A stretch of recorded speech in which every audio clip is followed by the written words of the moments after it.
Hi guys, it's me Nur and welcome back to my YouTube channel.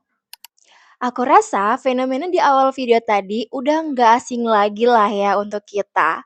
Khususnya sebagai generasi muda yang kalau mau ngerjain sesuatu tunggu mood dulu.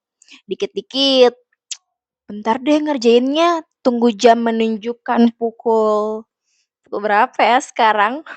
Pokoknya harus pas deh. Harus 14.00, harus 13.00, atau harus 20.00. Pokoknya harus pas aja gitu. Baru mau ngerjain sesuatu. Atau nanti aja lah, scroll-scroll dulu bentar. Ya, pokoknya bentar-bentar dulu deh. Sampai gak kerasa, waktu udah terlewat banyak banget dan ujung-ujungnya kita gak nyelesain apa-apa.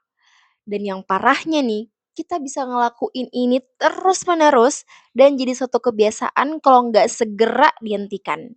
Nah, fenomena ini sering disebut dengan prokrastinasi atau secara sederhana bisa diartikan sebagai kebiasaan menunda-nunda tugas atau pekerjaan yang seharusnya bisa dikerjakan lebih awal. Tapi yang perlu digarisbawahi di sini, ini tuh bukan hanya sekedar malas aja ya guys, tapi prokrastinasi ini itu seringnya lebih kompleks daripada itu. Nah, ada beberapa alasan kenapa kita suka banget menunda. Yang pertama, itu karena banyak banget hal yang mau kita kerjakan. Kalian ngerasa juga nggak? Ketika kita punya begitu banyak hal yang mau kita kerjakan, kita udah coba list tugas ataupun pekerjaan kita, tapi ini malah bikin kita tuh capek duluan gitu, kayak kita udah ngap duluan padahal belum ada yang dikerjain. Hal itu terjadi karena kita punya terlalu banyak banget to-do list di hari itu yang mau kita kerjakan semuanya secara sekaligus. Jadinya kita overthinking, kita bingung mau mulai dari yang mana terlebih dahulu dan merasa semuanya tuh berat dan melelahkan. Nah, di saat kayak gini, otak kita tuh secara otomatis akan mencari jalan keluar yang paling mudah dan nyaman, yaitu dengan, ya, leha-leha dulu. Kita buka dan nge-scroll medsos dulu. Terus juga tiba-tiba pengen makan lah, tiba-tiba pengen ngeberesin kamar padahal nggak ada di to-do list lah. Ya pokoknya kita tiba-tiba aja pengen ngelakuin banyak banget aktivitas random yang sebenarnya kita nggak mau ngerjain gitu, tapi pengen aja dilakuin di hari itu, pada saat itu. Nah, inilah yang disebut sebagai coping mechanism atau cara otak kita ngelindungin diri dari stres. Nah, dalam ilmu psikologi, hal ini berkaitan dengan respon otak terhadap stres, di mana bagian otak yang namanya amigdala dan sistem limbik itu lebih aktif dan ngajak kita buat cari yang namanya instant reward. Sesuatu yang bikin kita itu senang tanpa usaha yang besar. Jadi sebenarnya guys, kita tuh bukan malas, tapi ya emang otak kitanya aja yang lagi nyari pengalihan supaya kita tetap bisa selamat ya dari tekanan yang kita rasain. Nah, alasan yang kedua, kita tuh kadang suka ngejar yang namanya kesempurnaan. Bukan lagu loh ya. Alias perfeksionis banget. Pernah nggak sih kalian ngerasa kayak aku mau ngerjain, tapi belum siap? Atau kayak supaya hasilnya maksimal, aku nunggu mood dulu deh. Tunggu mood aku bagus dulu, baru aku mau ngerjain. Atau bahkan, kalau hasilnya nggak bagus, mendingan nggak usah dikerjain lagi deh. Nah ini nih, jebakan perfeksionisme. Kita pengen banget hasil kerja kita tuh sempurna gitu. Tapi karena kita tahu untuk bikin sempurna itu butuh energi, butuh waktu, butuh usaha yang besar, akhirnya kita malah gak ngerjain sama sekali karena kita males. Kita milih buat nunda dulu sambil nunggu waktu yang pas. Yang padahal sebenarnya kita juga nggak tahu ya, waktu yang pas tuh kapan gitu ya kan. Nah, secara psikologis, ini tuh masuk ke dalam konsep maladaptive perfectionism. Nah, ini merupakan bentuk perfeksionisme yang gak sehat. Teori ini dikembangkan oleh Hewitt and Flat, di mana seseorang yang perfeksionis jenis ini itu cenderung takut gagal, takut dinilai orang, dan takut hasilnya nggak sesuai sama ekspektasi. Akibatnya, ya udah, mereka milih mundur dulu atau malah milih atau nyari alasan buat nunda. Alasan yang ketiga, yang sering banget sebenarnya kejadian, yaitu kita tuh terlalu sering ngandelin yang namanya sistem kebut semalam. Siapa di sini tim SKS atau deadlineer? Ayo ngaku. Kita tuh sering banget ya berusaha menenangkan diri kita dengan bilang, "Tenang aja, aku mah kalau udah deadline tuh pasti bakalan cepet kok ngerjainnya. Justru malah bagus kalau udah deadline." Atau, "Ah, udahlah pas pepet-pepet aja aku ngerjainnya, nggak apa-apa, waktu aku masih banyak, nyantai aja dulu, nyantai, chill." Gitu aja terus sampai batas waktunya tinggal satu, terus baru kita panik. Hal ini juga ternyata dijelaskan lewat teori dari Pirstel dengan teori motivasi temporal. Intinya di sini, kita tuh baru merasa termotivasi buat ngerjain sesuatu ketika deadline-nya udah deket banget. Ya kalau masih jauh, otak kita tuh ngerasa belum urgent gitu, nganggapnya itu belum urgent. Jadinya ya kita milih buat nunda. Okay. Hobi ini tuh yang bikin kita terus-terusan nunda karena kita terbiasa dapat hasil yang lumayan walaupun mepet. Jadi tanpa sadar kita ngasih penguatan ke diri sendiri buat terus ngulang pola itu. Padahal ya guys, makin sering kita lakukan, makin bikin kita stres dan kualitas hasil kita juga bisa aja nggak baik. Dan alasan yang menurut aku paling sering banget juga kita alamin yaitu gangguan di sekitar kita tuh terlalu banyak. Coba deh jujur, pernah nggak kalian lihat banget nih ya mau ngerjain tugas, laptop udah kebuka, buku catatan juga udah ada di meja, kopi udah ada, udah diseduh, tapi pas mau buka HP bentar buat cari referensi, eh malah ada chat masuk, malah dicek, malah lanjut, malah nge-scroll medsos. Terus tahu-taunya udah lewat aja tuh 2 jam. Terus gimana tugasnya? Ya belum kesentuh. Bruh. Hmm. Itu yang disebut dengan distraksi digital. Nah, ini yang jadi penyebab kenapa kita sering banget nunda-nunda. Nah, dalam buku Indistractable karya Nir Eyal, dijelaskan juga kalau distraksi itu sebenarnya bukan hanya karena dari luar diri kita aja, tapi juga karena adanya dorongan dari dalam diri kita juga. Kita ini sebenarnya nyari pelampiasan, guys, atau kita nyari pelarian dari rasa nggak nyaman itu. Nah, contohnya yang tadi, nge-scroll medsos sebagai bentuk pelarian kita karena kita pengen ngerasa rasa yang nyaman aja, ngerasain yang senang-senangnya aja. Kembali lagi tuh ke instant reward tadi. Selain itu, ada juga istilah dalam psikologi yang disebut residu perhatian yang dijelaskan oleh Dr. Sophie Leroy. Ini tuh kondisi di mana pikiran kita tuh masih nyangkut dengan aktivitas sebelumnya. Misalnya pas kita lagi nge-scroll tadi. Nah, jadi saat kita berpindah tugas nih ke tugas yang lebih berat, misalnya fokus pada tugas yang ingin kita kerjakan, ya fokus kita kebagi gitu.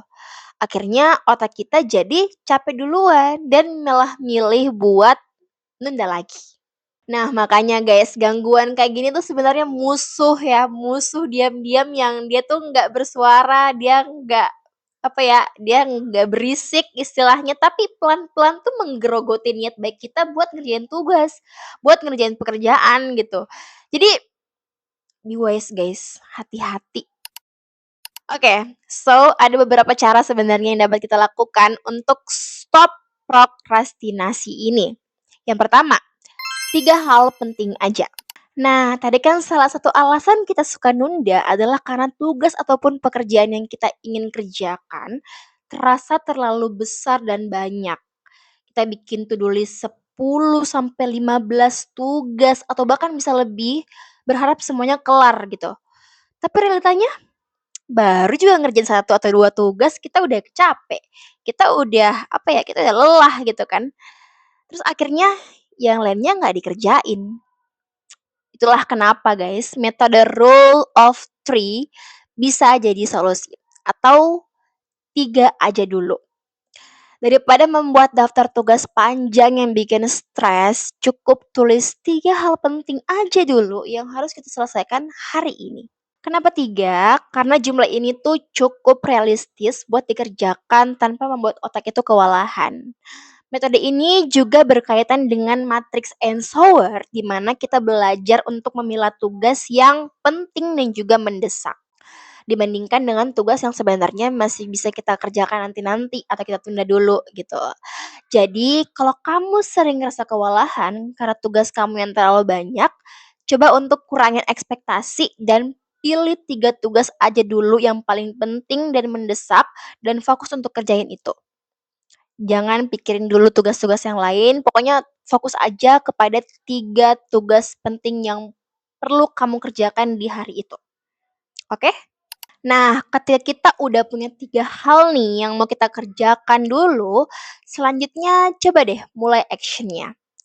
Kita bisa mulai dengan 5 menit dulu lagi. Kenapa cuma 5 menit? Karena sebenarnya otak kita tuh biasanya hanya butuh dorongan kecil untuk masuk ke mode kerja tuh sebentar aja, guys. Ya minimal 5 menit lah. Setelah 5 menit, kemungkinan besar kita tuh akan malah keterusan karena tugas yang awalnya kelihatan susah jadi lebih masuk akal setelah kita mulai.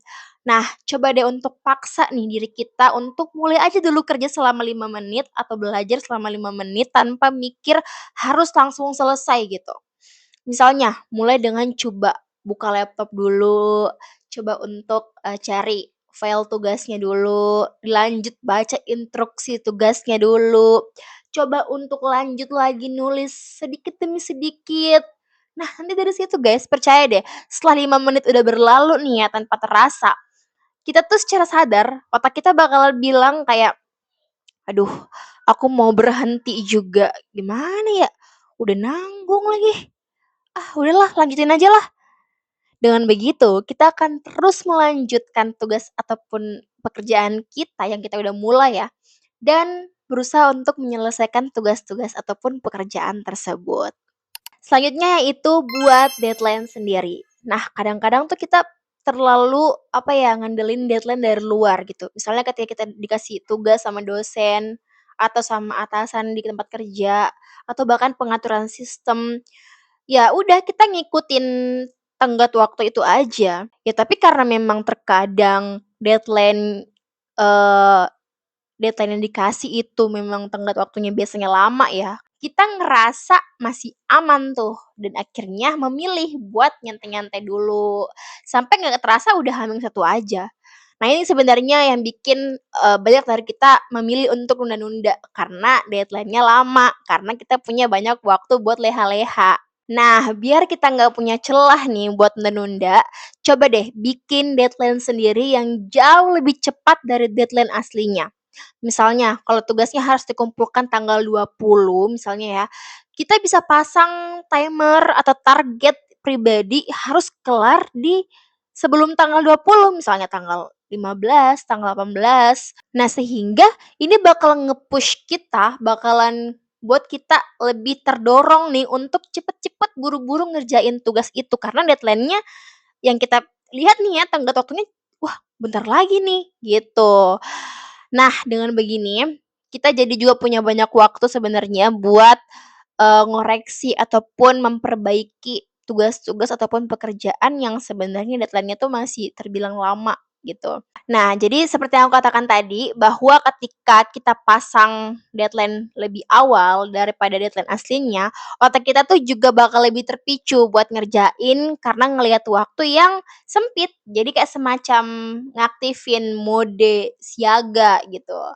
Ini tuh juga nyambung sebenarnya sama teori motivasi temporal tadi, yang dimana semakin, cepet ataupun semakin mendekati waktu deadline, maka semakin besar juga dorongan kita untuk ngerjakan, pekerjaan itu.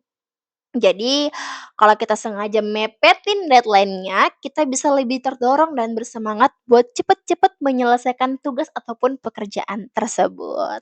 Nah, distraksi adalah salah satu penyebab utama juga mengapa kita suka nunda-nunda.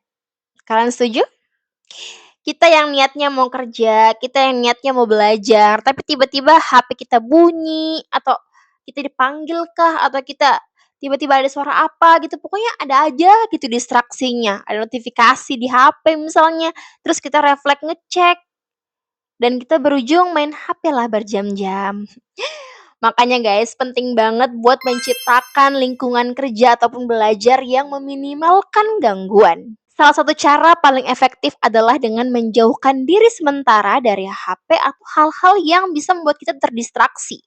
Selain itu, atur ruangan atau kita punya ruangan sendiri ya yang lebih nyaman untuk bisa mendukung kita belajar ataupun kerja. Jadi coba untuk set ataupun cari tempat yang tenang. Kalau perlu ya buat teman-teman yang menggampang terdistrak suara-suara bisa pakai headphone juga dan setel timer agar kita bisa lebih fokus dalam waktu tertentu. Ini penting agar ketika kita sudah berada di ruangan tersebut, secara otomatis tuh kita bakal ngaktifin mode belajar ataupun mode kerja sehingga ketika kita masuk kita bisa lebih fokus untuk mengerjakan apa yang ingin kita kerjakan di ruangan itu. Pernah dengar istilah kontrak mandiri atau self kontrak belum? Nah, dalam dunia bimbingan dan konseling sendiri, ini tuh biasa disebut dengan behavioral kontrak atau kontrak perilaku. Tapi kita bisa juga kok terapin untuk diri kita sendiri secara simpel dan gak ribet. Intinya, di sini kita bisa membuat kesepakatan dengan diri kita sendiri tentang apa yang harus dikerjakan, kapan harus selesai, dan konsekuensinya jika kita berhasil ataupun gagal. Contoh gampangnya begini, aku janji ke diri aku sendiri buat ngerjain tugas misalnya tugas makalah gitu, sampai jam 10 malam misal.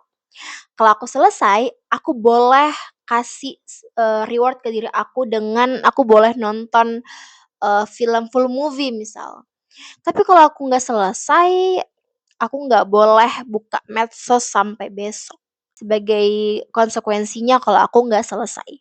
Nah, kontrak ini tuh bisa kita terapin di misalnya di buku, atau di sticky note, atau bahkan kita bisa ngetik terus tempel di meja belajar. Nah, walaupun sebenarnya kedengarannya sederhana ya, tapi teknik ini tuh bisa membuat kita lebih terikat secara psikologis dengan tujuan kita. Kita juga lebih merasa berkomitmen karena sudah janji ke diri kita sendiri. Hal ini juga sejalan dengan prinsip self-regulation, yaitu kemampuan untuk mengatur dan mengontrol perilaku diri sendiri untuk mencapai tujuan. Dan kalau misalnya kamu merasa perlu dorongan tambahan, kamu bisa ajak teman ataupun orang rumah buat jadi saksi kontrakmu. Atau kalau perlu, kamu bisa langsung ke konselor untuk buat kontrak perilaku ini. Biar makin serius dan ya nggak bisa bohong-bohongin diri sendiri lah. Oke guys, sekian video untuk kali ini. Jangan lupa untuk subscribe, like, dan komen. Kalau teman-teman punya hal yang ingin dibahas di video selanjutnya atau ingin diceritain, boleh banget juga untuk tulis di kolom komentar di bawah atau DM aku di Instagram di @nurwimes. Oke, sampai jumpa di video selanjutnya. Bye!